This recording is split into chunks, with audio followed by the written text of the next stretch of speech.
আপনারা কেন লাগাচ্ছেন? রামের রাজ্যে রাম মন্দির প্রতিষ্ঠা হবে, এটা লাগানোর কি আছে? বিধাননগরে রাম মন্দির হবে, রাম মন্দির উত্তরপ্রদেশের যে রাম মন্দির হয়েছে সেরকম আরেকটা রাম মন্দির এখানে হবে। কোথায় হবে এটা?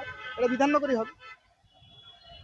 মানে এটা কিসের উদ্দেশ্য? মানে রামের রাজ্যে রাম প্রতিষ্ঠা হবে।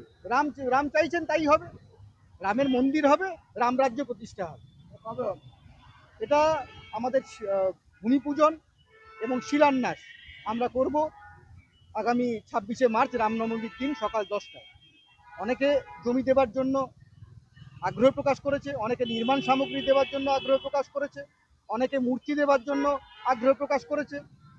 সুতরাং হিন্দু সনাতনীরা সমস্ত মানুষ এক জায়গায় আসবে এবং তারা যদি সানন্দে এই রাম মন্দিরের জন্য যদি 1 টাকা নিধিও দেয় তাহলেও সেটাও আমরা গ্রহণ করব রামের জন্য, রাম মন্দিরের জন্য। আর এখানে রাম মন্দিরের সাথে অসুস্থ মানুষের চিকিৎসা হবে, আপনার হাসপাতাল হবে, স্কুল হবে, নারী শিক্ষার প্রসার হবে, সেখানে বৃদ্ধাশ্রম হবে, বিভিন্ন রকম আমরা কর্মসূচি। কত বিঘা জমিতে হবে? আমরা মোটামুটি 4 বিঘা জমির মধ্যে করব। বিরাট বড় জায়গা, বিরাট বড় প্রজেক্ট, বিরাট বড় অনুষ্ঠান, বিরাট রামের রাজ্যে রামের বিরাট বড় কর্মযোগ্য অনুষ্ঠান হবে, রাম রাজ্য প্রতিষ্ঠা হবে। এই জন্যই রাম মন্দির করা।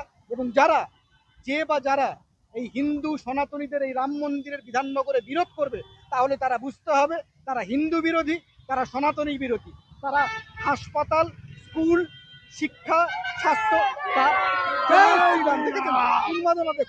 উন্মাদনা দেখুন, এই উন্মাদনা মানুষের মধ্যে আছে।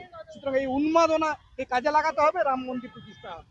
আর যারা এর বিরোধিতা করবে তারা বুঝতে হবে হিন্দু বিরোধী, তারা সনাতনী বিরোধী, তারা ভারতবর্ষের সংস্কৃতিকে বোঝে না। রাম মন্দির প্রতিষ্ঠা হবে বিধাননগর। সঞ্জয় পয়রা আহ্বায়ক, একজন সনাতনী হিন্দু, আমি।